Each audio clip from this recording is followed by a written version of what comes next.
खुद को जानें और रिश्तों को मजबूती दें। क्या आप खुद की पर्सनालिटी को डेवलप करना चाहते हैं? दूसरों से मिलते ही उनकी पर्सनालिटी को जानना चाहते हैं? तो आज की बुक समरी को गौर से सुनें। इसे सुनने के बाद आप वो पर्सनालिटी अचीव कर सकते हैं जो आप अक्सर इमेजिन करते हैं बने।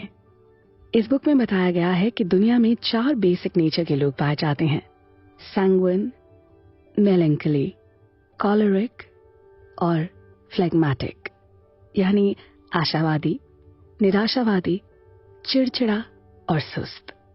आगे आप इस बुक समरी में इनके बारे में अच्छे से जान पाएंगे। फिर आपको खुद अपनी पर्सनालिटी को समझने में हेल्प मिलेगी।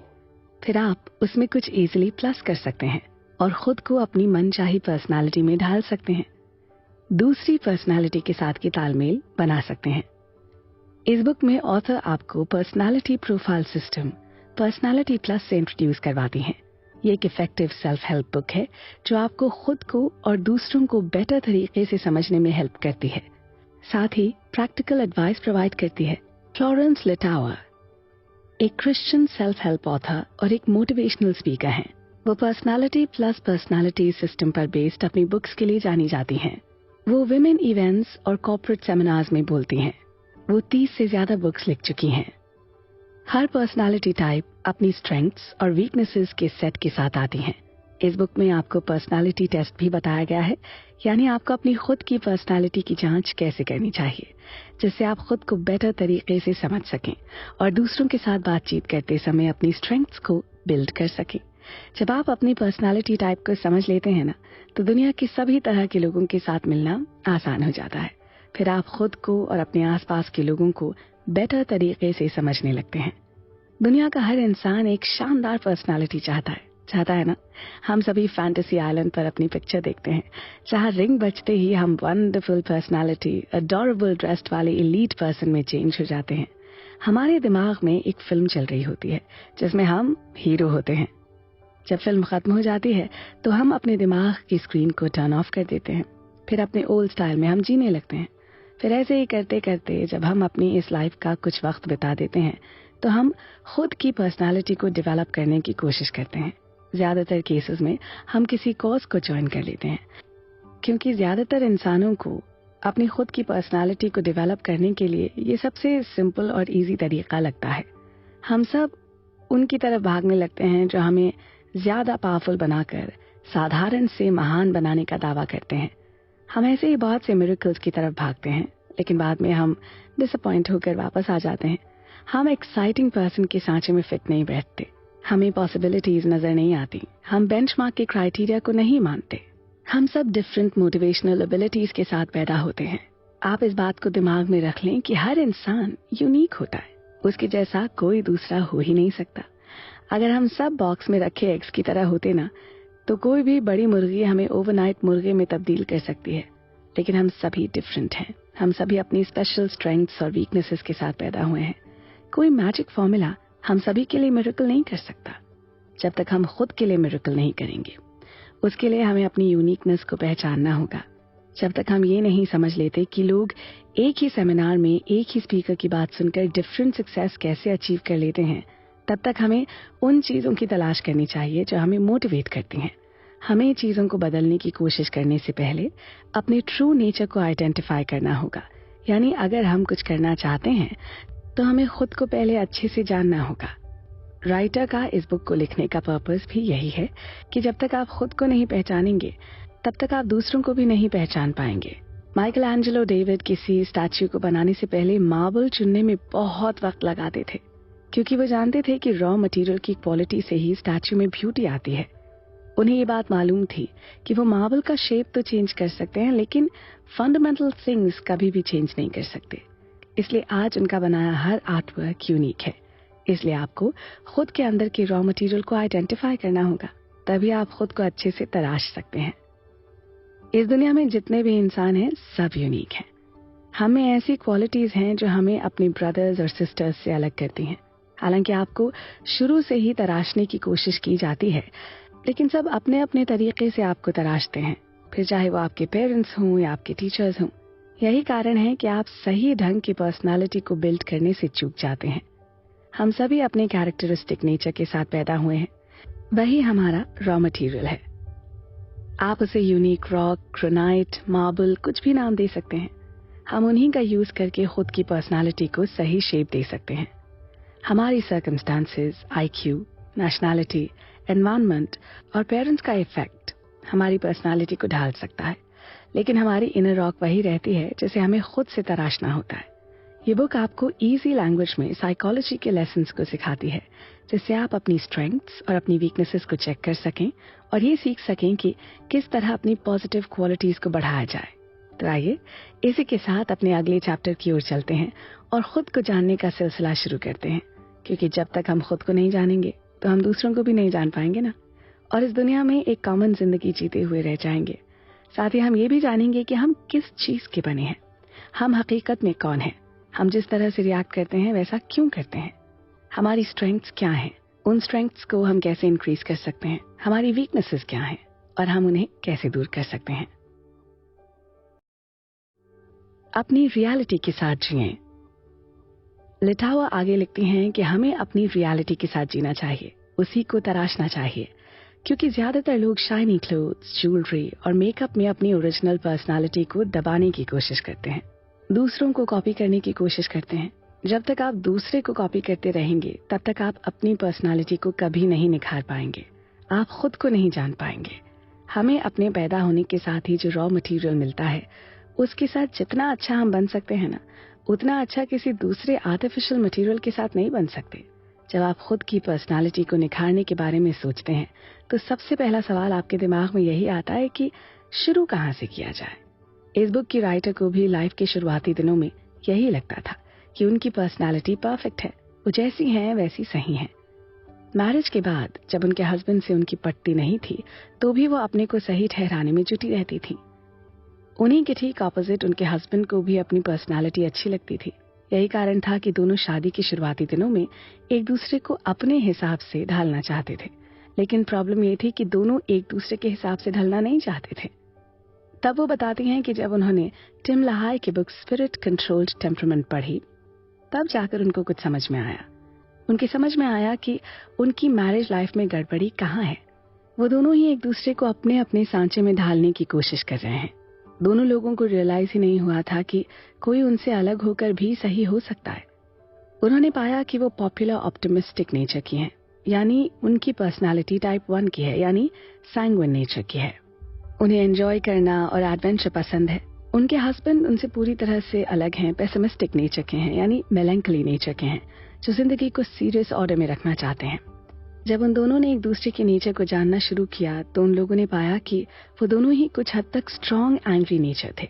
यही कारण था कि उनका आपस में कोऑर्डिनेशन नहीं बन पाता था। पर्सनालिटी को लेकर ही नहीं बल्कि उनके इंटरेस्ट भी डिफरेंट थे। सबसे बड़ी बात कि वो लोग अपनी अपनी पर्सनालिटीज को सही मानते थे। फिर वो अपने नेचर के बारे में रिसर्च करने और लिखने लगे। आज ये बुक उनके 25 साल के सेमिनार में दिए गए स्पीचेस, पर्सनालिटी काउंसलिंग और लोगों के नेचर के डेली ऑब्जर्वेशन का रिजल्ट है। जी हाँ, इसी वजह से उन्होंने इस बुक को लिखा है। फिर दोनों हस्बैंड और वाइफ अपनी अपनी नेगेटिव क्वालिटीज को खत्म करने में जुट गए, एक दूसरे को समझने लगे। फिर उन्हें समझ में आया कि दूसरे से अलग होने के कारण आप गलत नहीं हो जाते, दूसरे अपनी जगह सही होते हैं। हम चाहे किसी भी नेचर के क्यों ना हों, लेकिन हम एक दूसरे के नेचर से कुछ ना कुछ सीख सकते हैं। अब आइए उन 4 तरह की पर्सनालिटी के लोगों के बारे में शॉर्ट में जानते हैं, जिनके बारे में हम एक एक करके विस्तार में जानेंगे। उनके साथ समय बिताने पर आप क्या सीख सकते हैं ये भी जानेंगे। तो फर्स्ट नंबर पर सैंग्विन यानी आशावादी नेचर के लोग। इनकी पर्सनालिटी अट्रैक्टिव होती है, थोड़े टॉकेटिव यानी बातूनी होते हैं और स्टोरी टेलर होते हैं। इनका सेंस ऑफ ह्यूमर अच्छा होता है, रंगों की याददाश्त अच्छी होती है, फिजिकली हेल्थी होते हैं, पैशनेट और डेमोन्स्ट्रेटिव होते हैं, एंथुसियास्टिक, आर्टिकुलेट और चीयरफुल होते हैं। ऐसे नेचर के लोगों का फेस इनोसेंट होता है, प्रेजेंट में जीने वाले, जल्दी जल्दी बिहेवियर चेंज करने वाले होते हैं, हमेशा दिल के सच्चे बने रहते हैं। फिर सेकंड नंबर की मेलैंकली पर्सनालिटी आती है, यानी निराशावादी नेचर के लोग। ये थॉटफुल और एनालिस्ट्स होते हैं, एक ऑब्जेक्टिव माइंडसेट के साथ जीते हैं। इनमें जीनियस बनने की पॉसिबिलिटी होती है। ये creative, artist, music lover, philosopher, admirer of beauty और आइडियलिस्ट होते हैं। सेंसिटिव कॉन्शियंस के होते हैं, लेकिन ऐसे लोग काम की फील्ड में पेसिमिस्टिक्स होते हैं। ये डेली रूटीन को मैनेज करने में बिलीव करते हैं। कम खर्चीली, चार्ट, ग्राफ, आंकड़ों और लिस्ट बनाने वाली लाइफ में ज्यादा बिलीव करते हैं। Third personality, choleric, sanguine personality. Sanguine personality के लोगों की इस दुनिया में बहुत जरूरत होती है। ऐसे लोग चांद सितारों की दुनिया में रहते हैं, उस दुनिया को अपने चारों तरफ क्रिएट कर लेते हैं। वो पॉपुलर होना चाहते हैं, ऑप्टिमिस्टिक, इमोशनल और बातूनी होते हैं, अपने काम को मजेदार बना लेते हैं। इन्हें लोगों के साथ रहना बहुत अच्छा लगता है और ऐसा माना जाता है कि ऑप्टिमिस्टिक बच्चे भी कुछ क्वालिटीज के साथ पैदा होते हैं। इसलिए हमारा नेचर बचपन से ही समझ में आ जाता है कि हम किस पर्सनालिटी के हैं।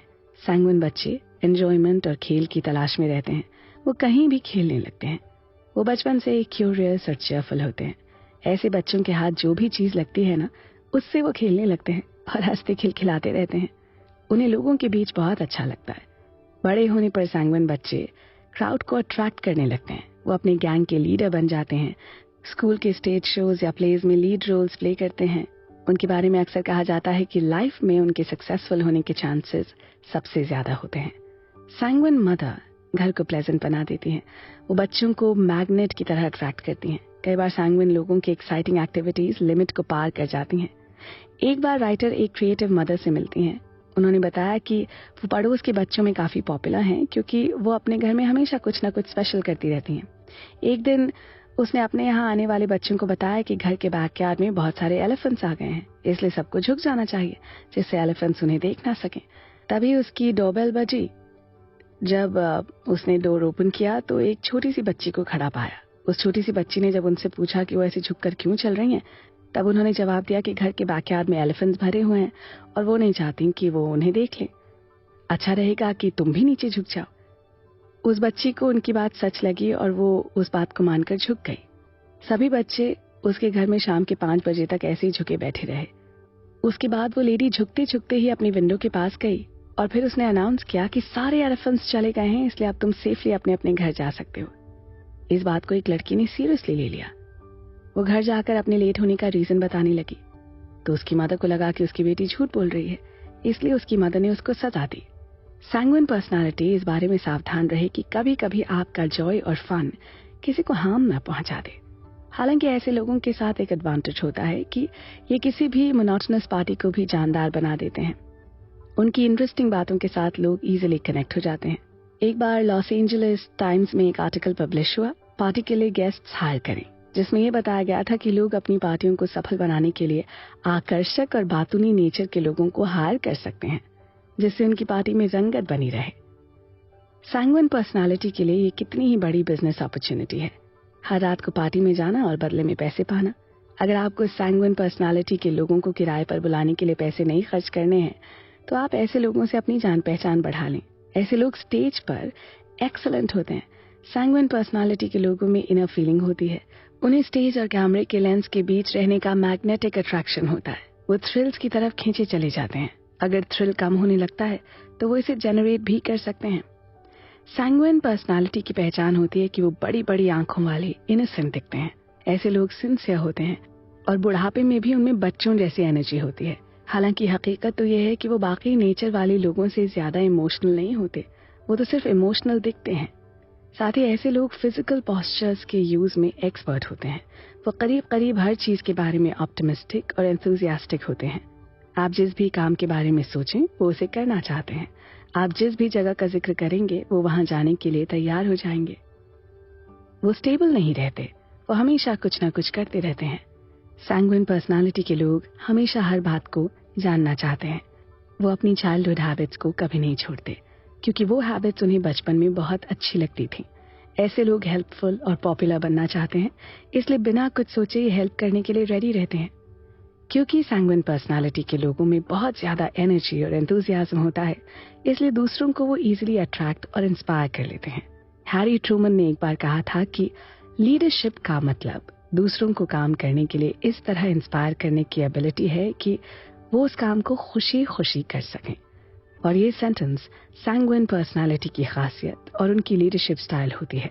ऐसे लोग इजीली किसी को भी अपना फ्रेंड बना लेते हैं और खुश मिजाज होते हैं। तो अगर आपको खुश मिजाज बनना है या खुश रहना है और कुछ करने के लिए मोटिवेट होना है तो आपको सैंग्विन पर्सनालिटी के लोगों के साथ जुड़े रहना चाहिए।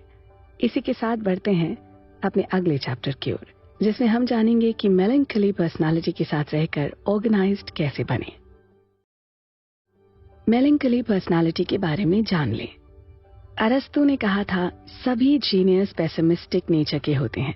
राइटर्स, आर्टिस्ट्स और म्यूजिशियंस यूजुअली कंप्लीट पेसिमिस्ट्स होते हैं, क्योंकि वो उस नेचुरल टैलेंट के साथ पैदा होते हैं जिसे सही तरीके से मोटिवेट करने और तराशने पर वो ग्रेट बन सकते हैं। हमने अपने पिछले चैप्टर में जाना कि सैंग्विन के साथ रहकर एंजॉय करना चाहिए। हम अपने इस चैप्टर में जानेंगे कि हमें मेलैंकोली पर्सनालिटी के लोगों के साथ रहकर ऑर्गेनाइज्ड और वेल प्लान बनना कैसे सीखना चाहिए। दुनिया को मेलैंकोली नेचर के लोगों की बहुत जरूरत है। ऐसे लोगों में जिंदगी के अंदर तक जाकर झांकने की एबिलिटी होती है।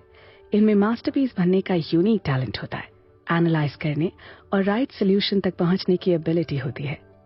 फ्लोरेंस यानी कि ऑथर बताती हैं कि पहले वो ऐसे लोगों को लाइक नहीं करती थी जो उनके नेचर के जैसे नहीं होते थे।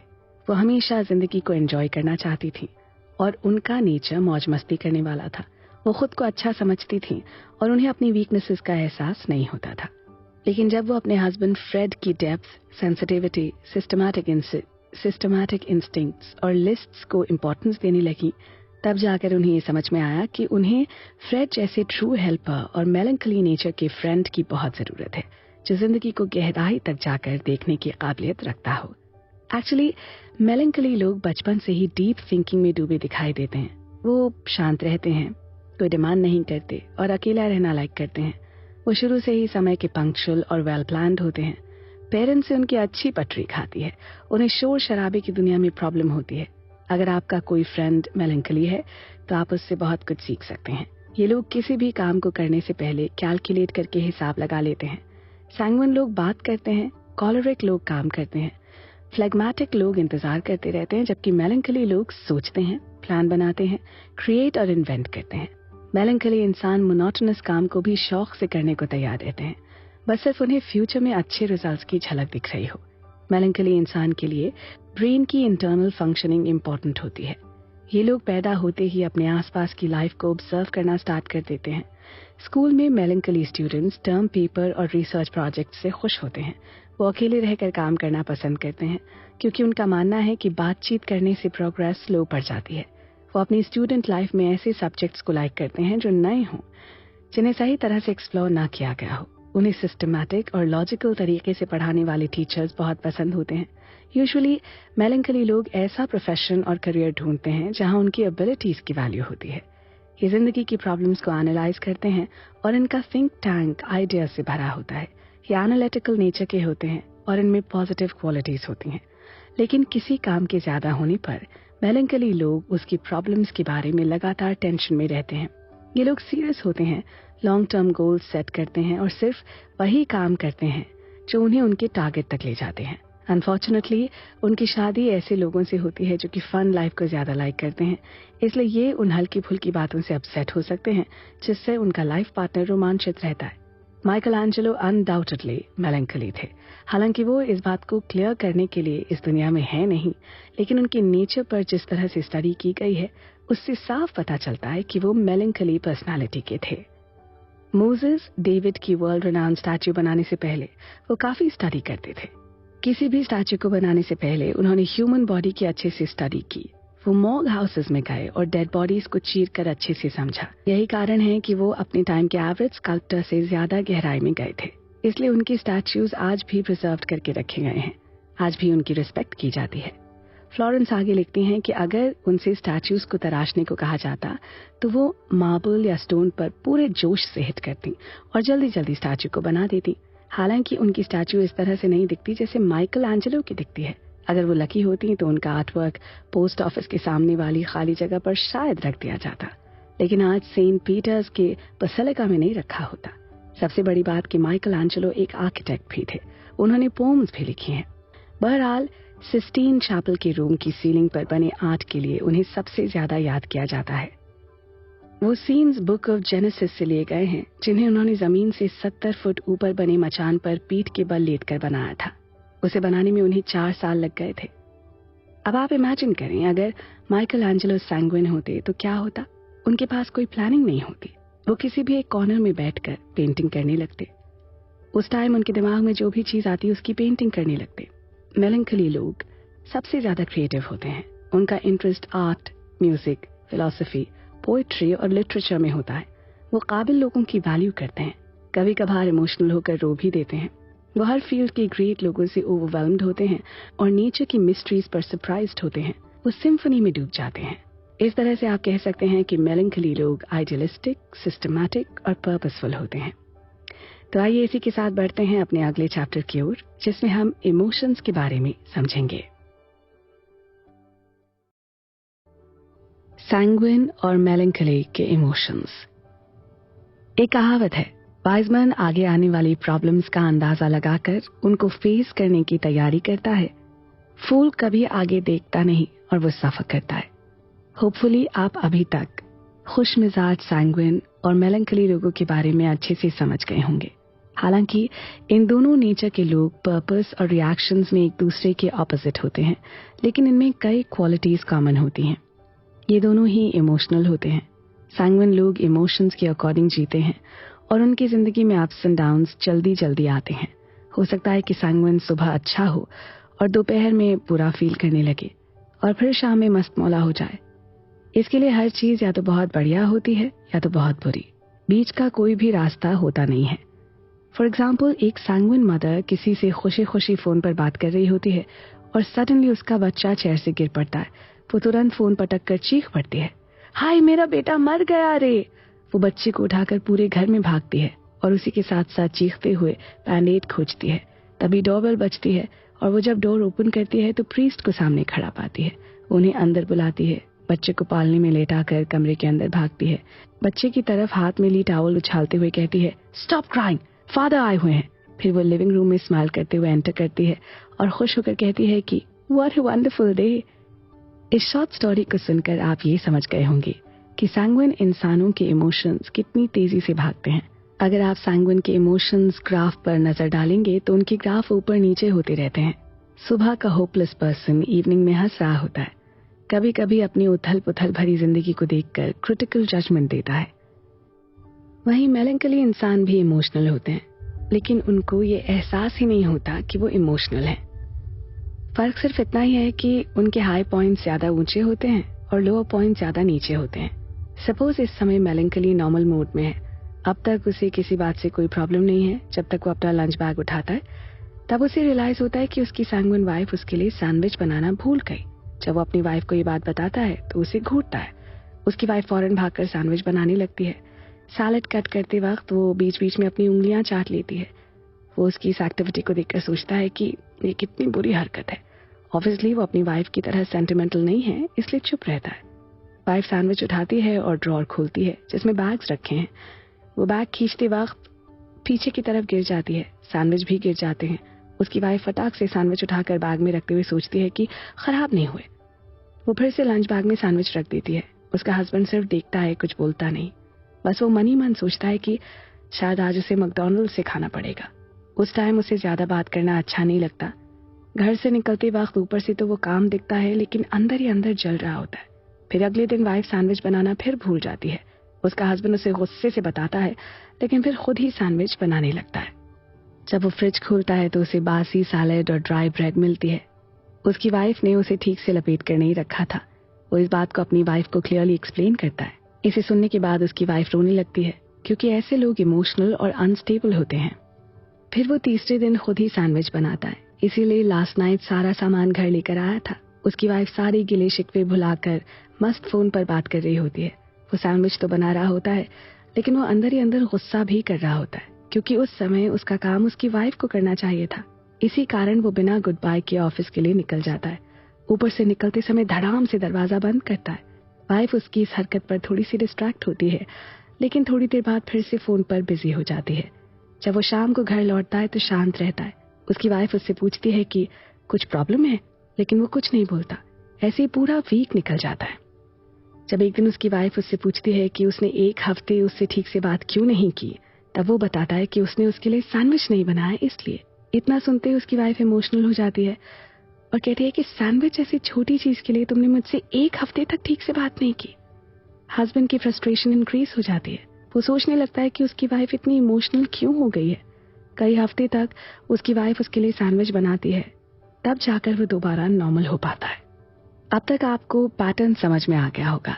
एक्चुअली दोनों ही इमोशनल हैं। सैंग्विन लोगों के मूड हर मिनट ऊपर नीचे होते रहते हैं, जबकि मेलैंकोली लोगों के मूड हर महीने ऊपर नीचे होते रहते हैं।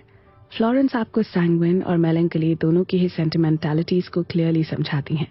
जब आप इन्हें अच्छे से समझ लेते हैं तो आपकी आगे की लाइफ इजी हो जाती है। आप भी इसे अच्छे से समझ लें, क्योंकि ज्यादातर कपल्स में एक सैंग्विन और एक मेलैंकोली होता है। तो आइए इसी के साथ आगे बढ़ते हैं अपने नेक्स्ट चैप्टर की ओर, जिसमें हम जानेंगे कि कॉलरिक और फ्लेगमेटिक लोगों से कैसे डील करना चाहिए। कॉलरिक और फ्लेगमेटिक लोगों से डील करना सीखें। सैंग्विन और मेलैंकोली लोग इमोशनल और सिचुएशनल होते हैं, लेकिन कॉलरिक और फ्लेगमेटिक लोग उतने कॉम्प्लिकेटेड नहीं होते। कॉलरिक लोग स्ट्रेट फॉरवर्ड और एक्टिव होते हैं, जिनका एक ही गोल होता है। वो सीधे सीधे कह देते हैं, इस काम को अभी मेरे तरीके से करो। फ्लेगमेटिक इंसान फ्लेक्सिबल, रिलैक्स्ड और कंफर्टेबल होते हैं। वो हमेशा कंट्रोवर्सी और कॉन्फ्लिक्ट से बचते रहते हैं। अगर कोई सही ढंग से काम नहीं करता तो कॉलरिक को तुरंत गुस्सा आ सकता है, लेकिन गलती करने वाले को अच्छी तरह समझाने के बाद वो मैटर को उसी टाइम क्लोज कर देता है और फिर नॉर्मल हो जाता है। वहीं फ्लेगमेटिक इंसान जब प्रॉब्लम से अलर्ट होने के बावजूद भी नहीं बच पाते तो वो कुछ समय के लिए फ्रस्ट्रेट हो सकते हैं, लेकिन उनकी सबसे बड़ी प्रॉब्लम ये होती है कि उनकी फ्रस्ट्रेशन किसी को नजर नहीं आती। इसलिए इन्हें अपने स्टेबल कंपोजर पर प्राउड होता है। वो इसे प्राउडली कहते हैं कि मैं कभी किसी को ये पता नहीं चलने देता कि मैं किस चीज के बारे में कैसा फील कर रहा हूँ। आपको ये समझने में बिल्कुल भी मुश्किल नहीं होती कि सैंग्विन इंसान कैसा फील कर रहा है। उनके ups and downs electric bulb की तरह जलते बुझते रहते हैं, यानी कि क्लियर होते हैं। इस तरह आप मेलैंकोली इंसान के मूड के बारे में भी पता लगा सकते हैं। कॉलरिक इंसान हमेशा स्टॉर्मी पेस की तरह आगे चलते हैं और फ्लेगमेटिक इंसान इस मामले में थोड़े हेजिटेंट होते हैं। जिस तरह सैंग्विन लोग मेलैंकोली लोगों की तरफ अट्रैक्ट होते हैं, उसी तरह से इंट्रोवर्टेड मेलैंकोली एक्सट्रोवर्टेड सैंग्विन की तरफ अट्रैक्ट होते हैं। उसी तरह कॉलरिक नेचर के लीडर्स फ्लेगमेटिक नेचर के फॉलोअर्स को लाइक करते हैं। जिस तरह सैंग्विन और मेलैंकोली लोग एक दूसरे की कमी को पूरा कर सकते हैं, उसी तरह कॉलरिक और फ्लेगमेटिक भी एक दूसरे के लिए कॉम्प्लीमेंट्री हो सकते हैं। वो सिर्फ एक दूसरे के नेचर को समझकर उसे बस एक्सेप्ट कर लें। अब आइए ये समझते हैं कि कॉलरिक लोगों के साथ हम आगे कैसे बढ़ सकते हैं। इस दुनिया को कॉलरिक की भी बहुत जरूरत है। ये एनर्जेटिक होते हैं, इम्पॉसिबल सपने देखते हैं और सितारों तक पहुंचने का टारगेट सेट करते हैं। रॉबर्ट ब्राउनिंग की तरह ही वो भी सोचते हैं इंसान की कोशिश उसकी पहुंच से ज्यादा होनी चाहिए, अदरवाइज हेवन किस लिए है। कॉलरिक इंसान हमेशा गोल सेट करता है, उस तक पहुंचने के लिए हार्ड वर्क करता है और सक्सेसफुल हो जाता है। जब सैंग्विन इंसान बातें बनाता रहता है और मेलैंकोली इंसान सोचता रहता है, तब कॉलरिक इंसान गोल तक पहुंचने के लिए हार्ड वर्क कर रहा होता है। इस नेचर के लोगों को समझना और उनके साथ चलना सबसे इजी होता है। बस आपको उनके गोल्डन प्रिंसिपल को फॉलो करना है, स्पेशली जब वो ये कहें कि इस काम को मेरे हिसाब से अभी करो। अगर आप उन्हें अपने हिसाब से करने की कोशिश करेंगे तो आप उन्हें समझ नहीं पाएंगे और उनका एडवांटेज नहीं उठा पाएंगे। कॉलरिक और सैंग्विन लोगों में सिमिलैरिटी होती है कि दोनों ही एक्सट्रोवर्ट और ऑप्टिमिस्टिक होते हैं। कॉलरिक इंसान लोगों के सामने खुलकर बोल सकता है और उसे पता होता है कि अगर नेतृत्व की बागडोर उसके हाथ में है तो फाइनली सब कुछ अच्छा ही होगा। ये बाकी नेचर वाले लोगों से ज्यादा काम करता है। ये आपको ये क्लियरली बता देता है कि उसकी कंडीशन क्या है, क्योंकि कॉलरिक इंसान गोल ओरिएंटेड होता है। इनमें नेचुरली लीडर क्वालिटी होती है, इसलिए वो जो भी काम करने के लिए चूज करते हैं उसमें प्रोग्रेस करते हैं।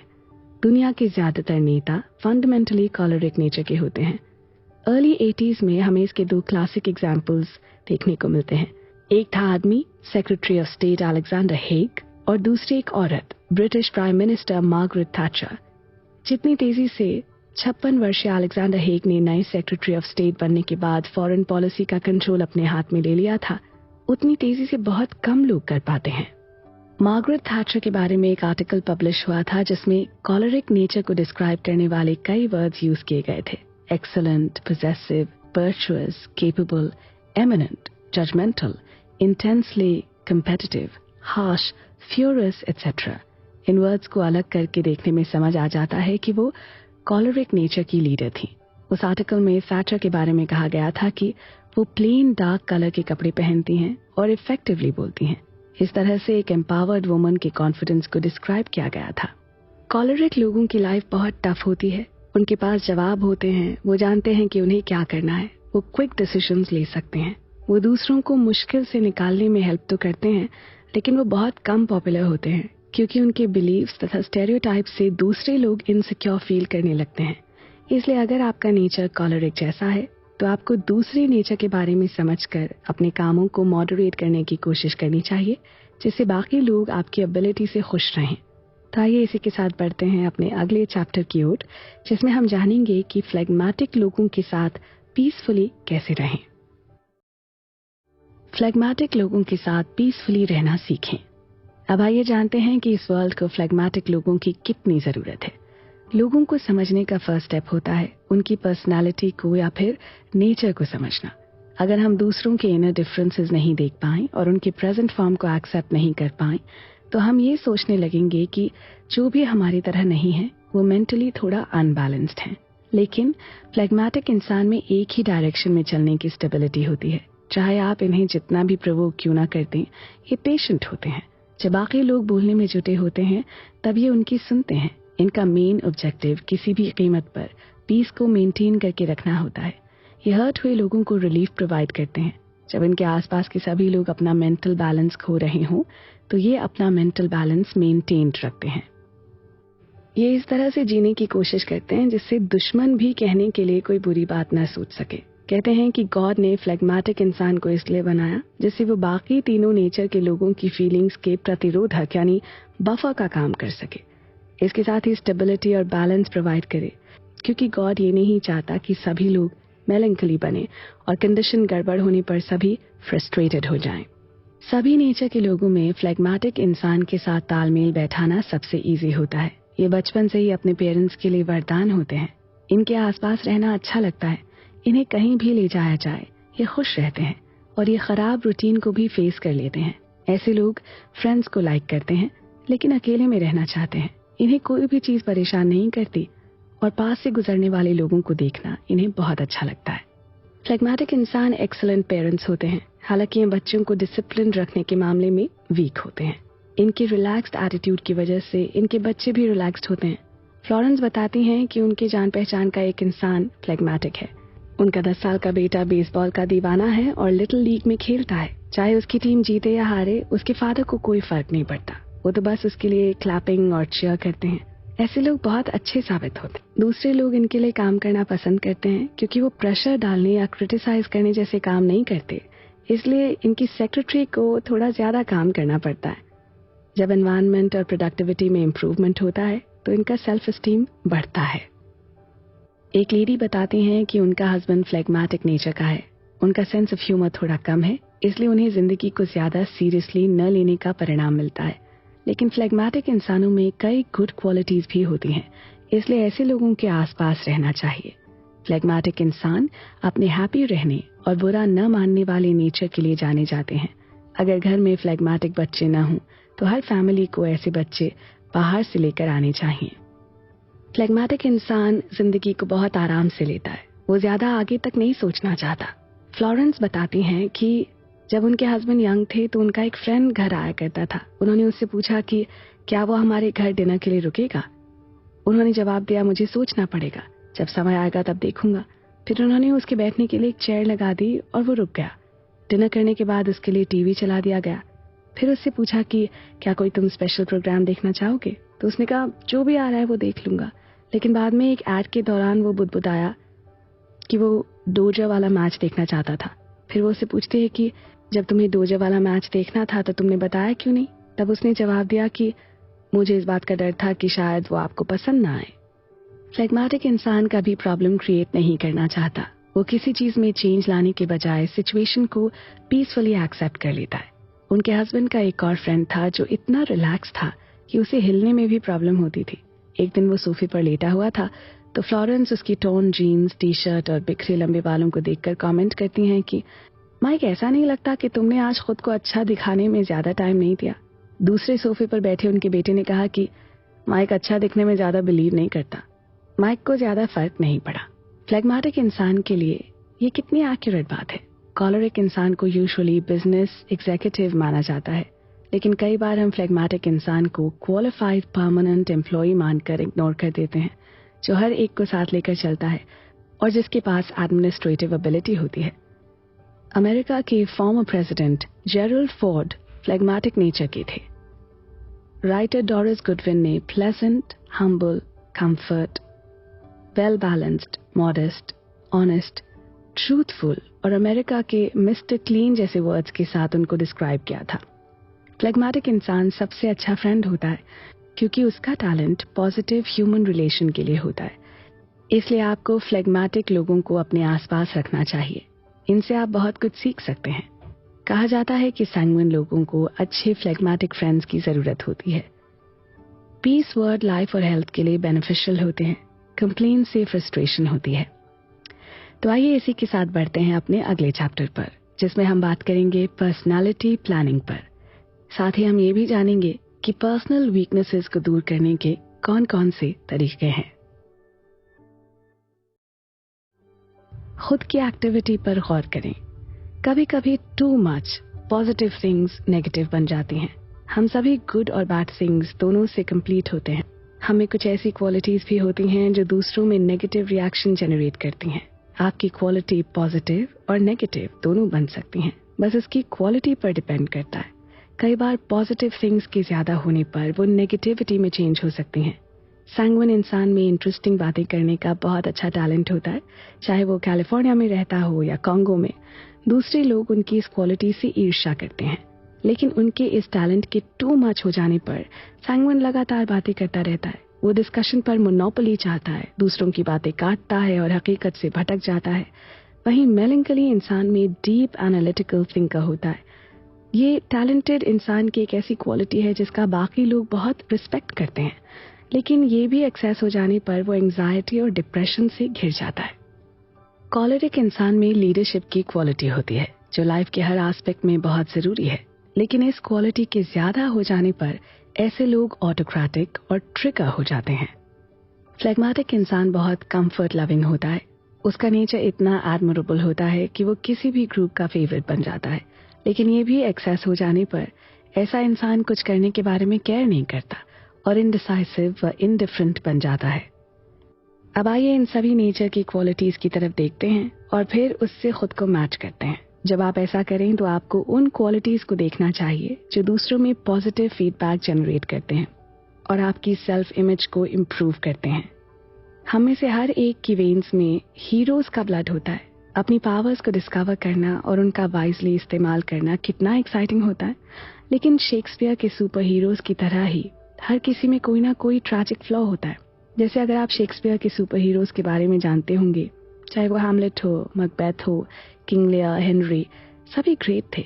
उन्होंने बड़े बड़े काम किए, लेकिन हर एक में एक ट्रैजिक फ्लॉ था जिसकी वजह से उनका डाउनफॉल हुआ। अगर आप अपनी पावर्स पर ध्यान नहीं देंगे तो ये आपका भी डाउनफॉल करवा सकती हैं। इसलिए आपको रियलिस्टिकली अपना एग्जामिन करना चाहिए और इससे पहले कि देर हो जाए आपको अपने फॉल्स जल्दी से डिस्कवर कर लेने चाहिए। अब आगे आप जो सुनने जा रहे हैं उस पर गौर करें और उसे खुद से मैच करें। अगर आप क्रिटिसिज्म को रिजेक्ट करते हैं तो आपको पॉवर्टी और ह्यूमिलिएशन की जिंदगी जीनी पड़ सकती है। अगर आप क्रिटिसिज्म को एक्सेप्ट करते हैं तो आप फेम पाते हैं। इसलिए अगर आपको कोई क्रिटिसाइज करता है तो उसे गौर से सुनें, तुरंत उस पर रिएक्ट न करें, उसे एक्सेप्ट करें। आपको खुद को तराशने में बहुत हेल्प मिलेगी। जिस तरह से हमने शुरुआत में ये जान लिया कि दुनिया में 4 तरह की पर्सनालिटी या नेचर के लोग होते हैं, आपको ज्यादातर ऑपोजिट पर्सनालिटी के बीच रहना पड़ सकता है। इसलिए आपको ये जानना बहुत इंपॉर्टेंट है कि उनके साथ कैसे डील करें। तो आइए सबसे पहले जानते हैं कि सैंग्विन को कैसे ऑर्गेनाइज करें। जैसे सैंग्विन इंसान खुद में चेंज लाने के लिए सबसे ईगर होते हैं, इसका कारण है कि उन्हें नए आइडियाज और एक्शन से प्यार होता है। इसके अलावा ये पॉपुलर बनना चाहते हैं और किसी को हर्ट नहीं करना चाहते। लेकिन 2 मेन रीजन से सैंग्विन लोग इस डायरेक्शन में नेसेसरी इंप्रूवमेंट्स नहीं कर पाते। फर्स्ट रीजन है कि वो रेजोल्यूशंस को पूरा नहीं कर पाते। वो किसी मॉर्निंग एक रेजोल्यूशन लेते हैं और इवनिंग तक उसके बारे में भूल जाते हैं। सेकंड रीजन है कि वो इतने खुशमिजाज और चार्मिंग पर्सनालिटी के होते हैं कि उन्हें बिलीव ही नहीं होता कि उनमें सीरियस फ्लॉज हो सकते हैं। और सच्चाई ये है कि वो खुद को ही सीरियसली नहीं लेते। उन्हें इस बात को समझना चाहिए भले ही वो खुद को सीरियसली नहीं लेते, लेकिन उनके आसपास के लोग उन्हें सीरियसली लेते हैं। वो अगर ये सोचते हैं कि उनमें कोई वीकनेसेस नहीं है तो वो गलत सोचते हैं। हर किसी में वीकनेसेस होती हैं, उन्हें इम्प्रूव करना चाहिए। सैंग्विन लोग ये सोचते हैं कि उनमें वीकनेसेस नहीं है, इस चक्कर में वो अपनी वीकनेसेस को नहीं देख पाते। उन्हें इस पर स्पेशल अटेंशन देना चाहिए। सैंग्विन इंसान बहुत ज्यादा बोलता है, उन्हें कोशिश करनी चाहिए कि वो जितना बोलते थे उससे आधा बोलने की कोशिश करें। सैंग्विन लोगों में सबसे ज्यादा सुधार की जरूरत इस बात को लेकर होती है कि वो जो बातें करते हैं कभी कभी वो बातें बोरिंग हो जाती हैं, इसलिए इस पर उन्हें ध्यान देना चाहिए। क्योंकि बाकी तीनों नेचर के लोगों को ये बताने की जरूरत नहीं होती कि बोर्डम यानी बोरियत के सिम्टम्स क्या होते हैं। सैंग्विन इंसानों के दिमाग में ये ख्याल तक नहीं आता कि उनकी बातें लोगों को बोर करती हैं, इसी चक्कर में वो बोलते चले जाते हैं। इसलिए आप आज से ही इस पर गौर करें कि कहीं आप अपनी बातों से लोगों को बोर तो नहीं कर रहे।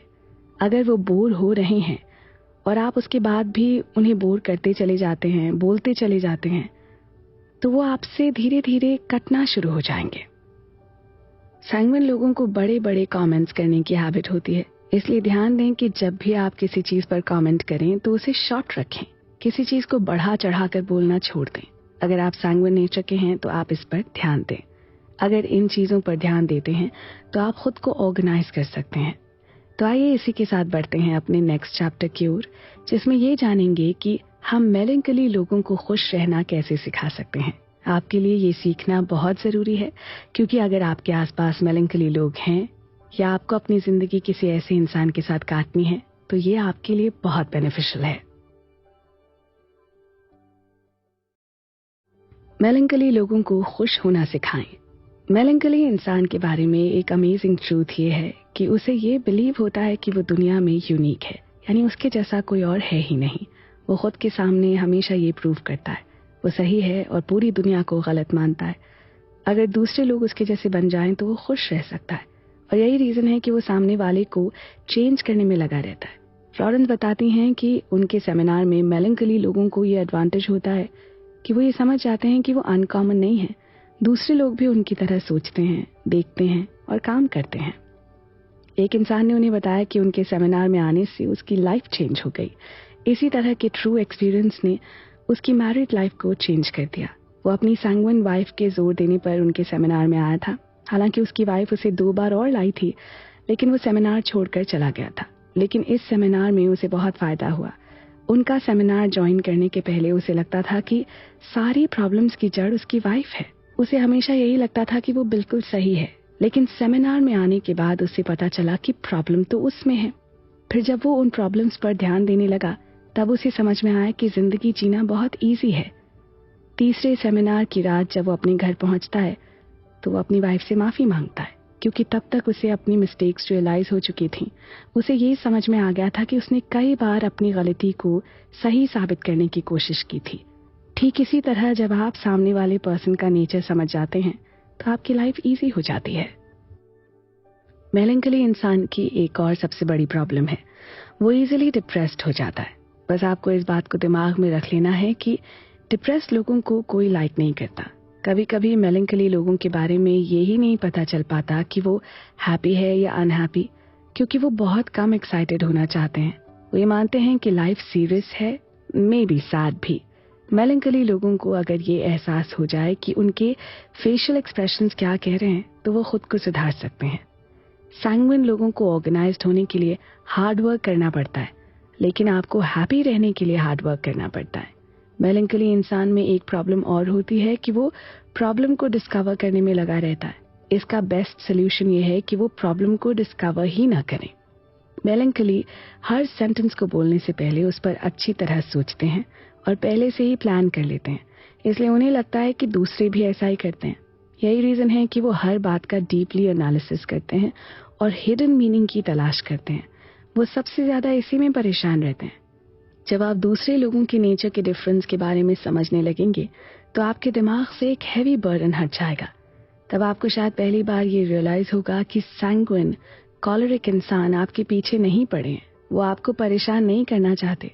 आप उनकी बातों को मिस इंटरप्रेट करके खुद ही अपसेट हो जाते हैं। फिर उनके साथ एक और प्रॉब्लम यह है कि वो अक्सर लोनली फील करते हैं। वो सोचते हैं कि उन्हें सोशल इवेंट्स में क्यों नहीं बुलाया जाता। एक्चुअली आपको बहुत लोग बुलाते हैं, लेकिन आप अपने नेगेटिव रिएक्शन से लोगों को दूर भगा देते हैं। मेलैंकोली लोग नेगेटिव थिंग्स से फैसिनेट होते हैं। आपको ये बात जान लेनी चाहिए कि जब कोई पर्सन नेगेटिव थिंग्स पर ज्यादा मेंटल एनर्जी खर्च करता है तो वो इजीली सैडनेस का विक्टिम बन सकता है। मेलैंकोली को पॉजिटिव थिंग्स पर कंसंट्रेट करना चाहिए।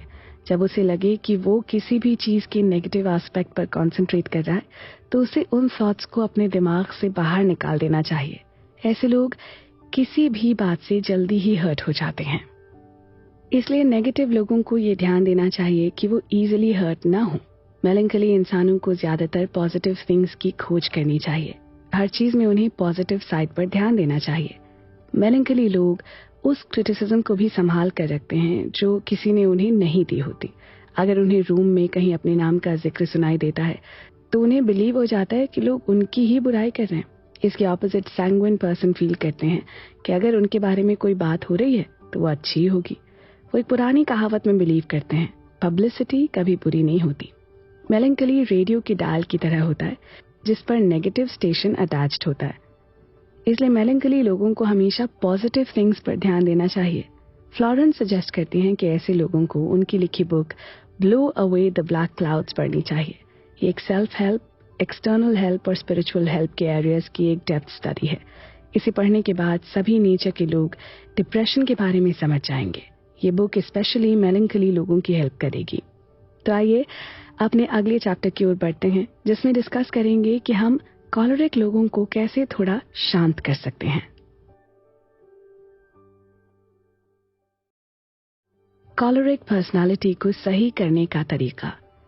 कॉलरिक नेचर के लोग अपने बचपन से ही हर हाल में जीतना चाहते हैं। वो एम्बैरेसिंग हार से बचने का तरीका खोज लेते हैं।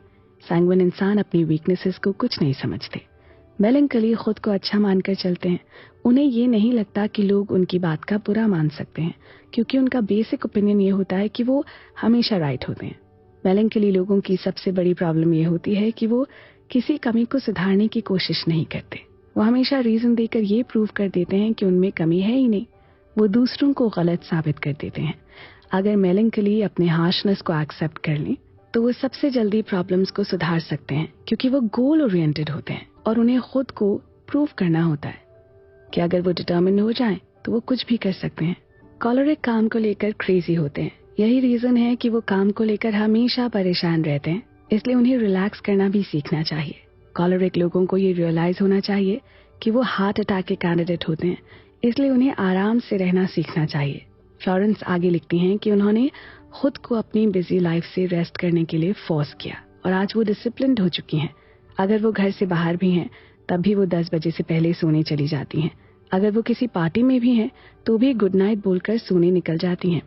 कॉलरिक इतना एक्टिव होता है कि उनमें लेजीनेस नहीं होती, लेकिन उसे ये रियलाइज होना चाहिए कि उसे हर वक्त काम करने की जरूरत नहीं है।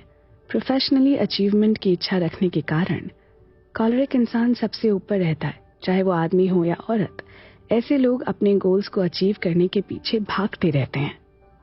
जिस तरह से वो खुद काम करते हैं उसी तरह से वो दूसरों से भी काम कराने का प्रेशर बनाते हैं, जबकि उन्हें ऐसा नहीं करना चाहिए। कॉलरिक इंसान को सबसे ज्यादा अपने रेस्ट के बारे में सोचना चाहिए। उन्हें रेस्ट की प्लानिंग करनी चाहिए। काम के लिए क्रेजी लोगों पर किए गए रिसर्च से पता चलता है कि उन्हें दूसरे नेचर के लोगों की तरह एंटरटेनमेंट की जरूरत नहीं होती। वो अपने काम से प्यार करते हैं, लेकिन उनको बाकी लोगों से ज्यादा साइकोलॉजिकल प्रॉब्लम्स नहीं होती। इस बात ने रिसर्चर्स को सरप्राइज कर दिया कि उन्हें काम में मजा आता है, लेकिन ये उनके लिए हार्मफुल हो सकता है। इसलिए उन्हें पीस के लिए टाइम निकालने की प्लानिंग करनी चाहिए। अगर उनके जॉब में ज्यादा एक्टिविटी की जरूरत नहीं पड़ती है तो उन्हें एक्सरसाइज के लिए टाइम निकालना चाहिए और साथ ही उन्हें किसी न किसी तरह से रेस्ट करने के लिए भी टाइम निकालना चाहिए। कॉलरिक हमेशा हर चीज में अपना कंट्रोल चाहते हैं, जिसकी वजह से वो कभी कभी अनार्किक भी हो सकते हैं। इसलिए उन्हें दूसरों की लीडरशिप में भी रहना सीखना चाहिए। कॉलरिक इंसान को सोशल सिचुएशंस में ढलना सीखना चाहिए। इनकी एक और प्रॉब्लम होती है कि ये वीक लोगों को नफरत भरी नजरों से देखते हैं। ये इतने कॉन्फिडेंट होते हैं कि सोचते हैं कि दूसरे इनकी तरह क्यों नहीं होते। इसी वजह से ये दूसरों को इनसिग्निफिकेंट मानते हैं, किसी को भी वीक मान लेते हैं।